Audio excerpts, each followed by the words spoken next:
저희 뉴스룸에서 며칠째 태풍 솔릭의 경로에 대해서 자세하게 설명을 해드리고 있습니다만 아직도 이렇게 설명해드려야 할 상황이 계속 발생을 하고 있습니다.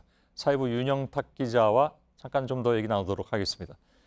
경로는 왜 이렇게 자주 바뀔까요? 네, 일단 뭐 경로 얘기를 본격적으로 드리기 전에 먼저 지금 현재 상황을 다시 한번 정리를 간단하게 좀 해드리겠습니다. 현재 태풍은 목포 서남 쪽 해상을 지나고 있습니다. 경로가 남쪽으로 이동하면서 사실 상륙 지점이 좀 애매해지긴 했습니다. 하지만 내일 오전 1시 정남 영광을 스쳐서 오전 3시에 군산에 상륙할 걸로 보고 있습니다. 2시간 뒤 대전 근처를 지나서 오전 9시엔 서울과 가장 가까워질 걸로 추정됩니다. 오후 2시에 강릉을 통해서 한반도를 빠져나갈 전망입니다. 그걸 이게 잠깐만 화면을 좀 두고 보면 그래서 이 차이인 것 같습니다. 그러니까 전남 영광을 스쳐가는 것을 상륙으로 볼 것이냐 스쳐가는 것으로 볼 것이냐 하는 문제인 것 같은데. 네, 맞습니다. 그 경로가 조금만 이렇게 좀 바뀐다 하더라도 그게 상륙으로 볼 수도 있고 스쳐가는 것으로도 볼 수가 있습니다. 네. 근데 현재까지 우리 기상청의 공식적인 입장은 그 최근해를 스쳐서 군산 쪽으로 상륙을 한다 이런 얘기잖아요. 네, 일단 저희가 이 그래픽을 통상 4시에 나오고 발표가 밤 10시에 나오는데요. 오늘은 좀 일찍 상황이 좀 중요해서 7시에 나왔습니다.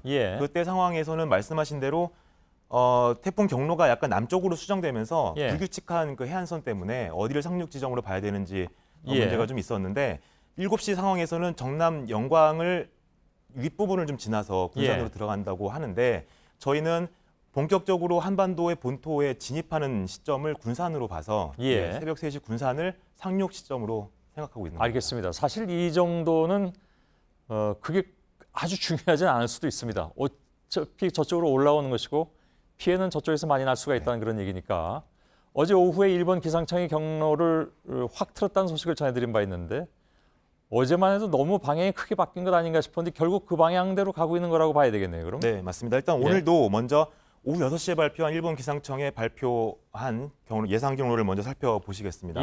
어제보다 오히려 방향을 더 남쪽으로 꺾은 상황입니다.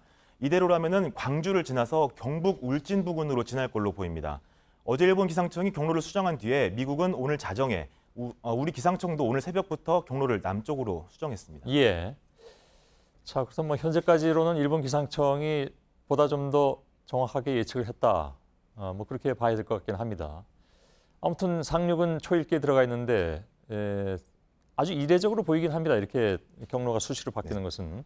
월요일부터 저희들이 태풍 간의 상호작용, 그러니까 후지와라 효과가 나타날 수 있다고 말씀드렸는데 그렇게 봐야 됩니까? 아니면 우리 기상청은 그것이 후지와라 효과가 아니라 기압의 차이에서 생기는 것이다라고 설명을 하고 있는데 어떻게 봐야 될까요? 일단 태풍 간의 상호작용이 일어나면 태풍의 경로가 전혀 알 수 없는 방향으로 진행될 거다 이렇게 말씀을 계속 드려왔습니다. 상호작용이 일어났다고 단정할 수는 없는 상황입니다. 하지만 그런 일이 조금씩 일어나고 있는 것도 사실입니다. 태풍 시마론의 상황을 먼저 살펴볼 필요가 있는데요. 우선 시마론이 지금은 솔릭보다 더 센 태풍입니다. 오늘 오전 3시 기준으로 보면요. 시마론이 솔릭보다 중심기압도 더 낮고 최고 풍속도 더 빠릅니다. 가장 위력이 강했을 때의 세계는 두 태풍이 비슷했지만 시마론이 더 늦게 발생했기 때문입니다. 공교롭게도 두 태풍의 강도가 역전되는 시점에서 솔릭의 경로도 바뀌었고 속도도 더 느려졌습니다. 솔릭은 지금 전성기는 지난 상태라면서요? 네, 시마론도 전성기는 지났지만 발생이 늦게 됐기 때문에 좀 더 강하다. 더 강한 상태입니다. 그래서 이제 시마론이 솔릭을 당긴 것이 아니냐, 이른바 이제 후지와라 효과가 있는 것이 아니냐 하는 것인데 사실 이걸 따져보는 이유는 실제로 후지와라 효과가 일어났을 경우에 여러 가지 변칙적인 상황이 발생할 수 있기 때문에 더 우리가 조심을 해야 된다는 그런 상황이잖아요. 네, 맞습니다.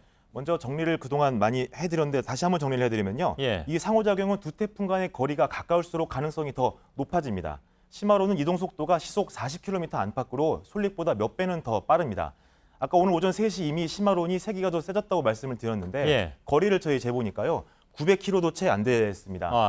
솔릭이 한반도에 상륙할 시점에는 시마론이 더 앞서나갈 걸로 보이는데 이때는 800km도 채 되지 않습니다. 서울에 근접할 때도 두 태풍 간의 거리는 870km 정도입니다.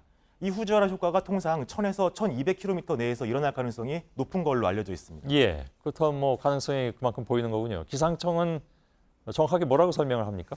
일단 태풍의 상호작용이라고 보기는 어렵다는 입장입니다. 문제는 이 일기도를 보면서 좀 설명을 드리겠는데요. 역시 시점은 오늘 오전 3시입니다. 기상청은 세력이 커진 시마론이 북태평양 고기압을 계속 자극해서 오른쪽으로, 그러니까 동쪽으로 밀었고 이 과정에서 모양이 찌그러지면서 솔릭이 그 가장자리로 이동하면서 급격하게 경로가 바뀌었다 이렇게 설명을 하고 있습니다. 예. 북태평양 고기압은 어제까지만 해도 저희 한반도 안으로 들어와 있었는데 저 끝부분이 이제는 시마론 때문에 밀려나 있는 동쪽으로 그런 상황이군요. 네, 마침 북태평양 고기압도 힘이 좀 빠진 상태인데 시마론이 강도가 세서 밀어내고 있다고 이렇게 설명하고 있습니다. 예. 자, 그러면 어떤 일이 있을 것으로 예상을 해야 될까요? 후지와라니 뭐니 다 감안을 해본다면. 네.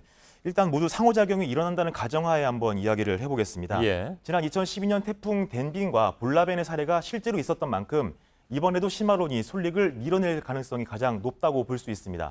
이렇게 되면 솔릭이 서해상으로 잠시 빠질 수도 있지만 편서풍 때라서 다시 동쪽으로 돌아올 수밖에 없습니다. 한반도 상공에서 일어난다면 솔릭이 한반도에 2번 상륙하는 일이 벌어질 수도 있습니다. 가능성은 크지 않지만 합쳐질 수도 있는데요. 육상을 지나면서 솔릭의 세력이 크게 약해지기 때문에 시마론과 합쳐질 수 있다는 겁니다. 만약 이런 일이 벌어진다고 해도 동해상으로 빠져나갈 것으로 보이기 때문에 한반도에 큰 영향은 없을 것으로 보입니다. 자, 누차 말씀드리지만 이건 어디까지나 예측이고 뭐 확률을 지금 따질 수는 없지만 이런 일이 있을 수도 있다라는 것은 미리 알고 있는 것은 중요하기 때문에 저희들이 이 부분을 좀 짚어드렸습니다. 윤영탁 기자였습니다.